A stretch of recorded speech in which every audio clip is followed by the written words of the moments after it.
Hello my dear friends. आज की इस वीडियो में आप सभी का फिर एक बार स्वागत है। आज जो हम न्यूज़ डिस्कस करने वाले हैं वो द हिंदू से है। How is presidents rule imposed, यानी राष्ट्रपति शासन कैसे लगाया जाता है। इसी के साथ और भी कुछ सवाल हैं, जैसे संविधान के आर्टिकल 356 में क्या प्रावधान है।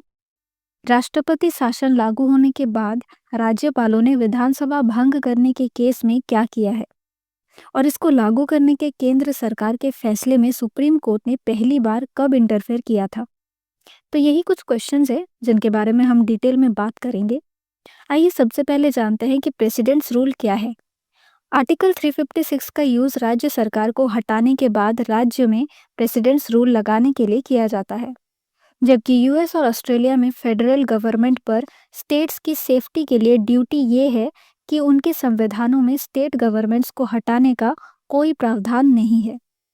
आर्टिकल 356 के तहत प्रेसिडेंट किसी राज्य का शासन तब अपने हाथ में ले सकता है जब संविधान के प्रावधानों के अकॉर्डिंग इसे नहीं चलाया जा सकता। प्रेसिडेंट किसी राज्य के गवर्नर से रिपोर्ट मिलने या रिसीप्ट के बेसिस पर ऐसी घोषणा कर सकते हैं।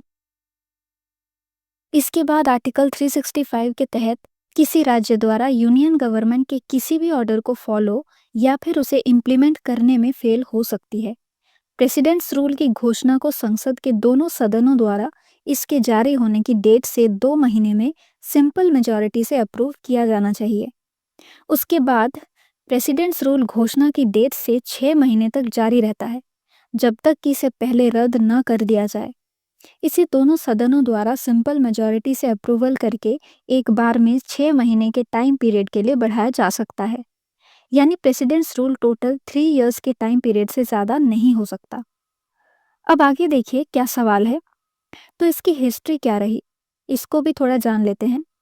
संविधान सभा में डिबेट्स के दौरान डॉक्टर बी आर अम्बेडकर ने इच्छा जताई थी कि आर्टिकल 356 को कभी लागू नहीं किया जाएगा और यह एक डेड लेटर ही रहेगा, लेकिन फिर भी इसका मिसयूज किया गया। राज्यों में मेजॉरिटी वाले इलेक्टेड गवर्नमेंट्स को हटाया गया, जो कॉन्स्टिट्यूशनल प्रिंसिपल्स और फेडरलिज्म का उल्लंघन है।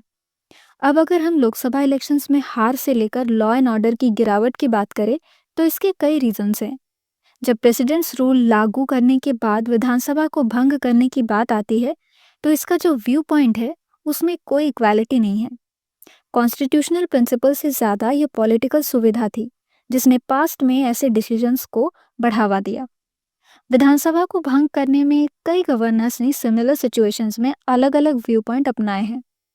मेजॉरिटी का सपोर्ट मिलने वाले चीफ मिनिस्टर की एडवाइस गवर्नर के लिए मैंडेटरी होती है, लेकिन जहां सीएम ने ऐसा सपोर्ट खो दिया वहां कुछ गवर्नर्स ने उनकी एडवाइस पर विधानसभा को भंग करने से मना कर दिया, जबकि इस तरह की सिचुएशंस में कई लोगों ने एडवाइस एक्सेप्ट की और इसे भंग कर दिया।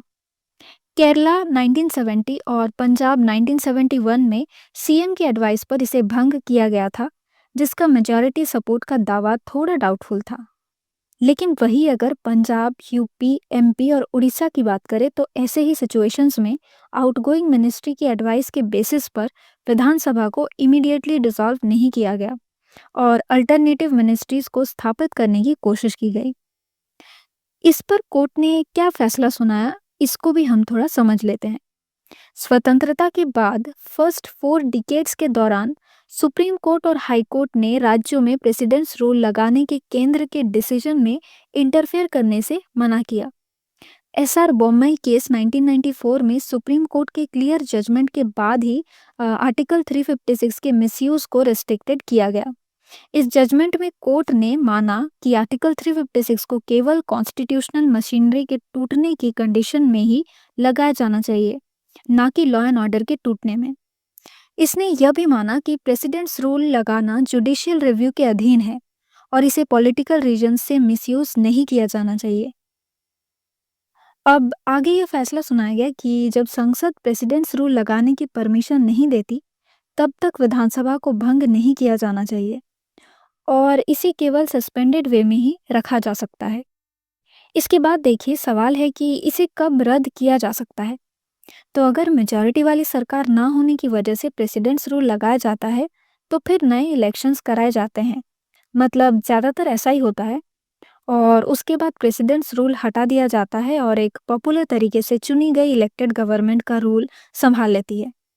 राज्य में वर्स्ट सिक्योरिटी सिचुएशन और उसके रिजल्ट पॉलिटिकल डेवलपमेंट्स के कारण मणिपुर को फरवरी 2025 में प्रेसिडेंट्स रूल के अधीन रखा गया था।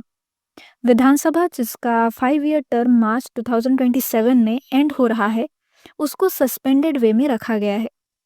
ये देखते हुए कि विधानसभा का टर्म खत्म होने में 18 महीने से ज़्यादा समय बचा है, तो ऐसे में एक समझदारी वाली सरकार स्थापित करनी होगी जिसे विधानसभा का कॉन्फिडेंस मिले। और इससे भी इम्पोर्टेंट बात ये है कि उसे स्टेट के सोसाइटी के कई सेक्शंस का कॉन्फिडेंस भी मिलना चाहिए। तो फ्रेंड्स, उम्मीद है कि आपको ये वीडियो पसंद आई हो और काफ़ी कुछ समझ गए होंगे इससे। अगर फिर भी कहीं भी कुछ भी आपको डाउट हो तो प्लीज़ हमें कमेंट में ज़रूर बताएं और इसी के साथ हमारे चैनल को सब्सक्राइब और वीडियो को लाइक शेयर ज़रूर करें।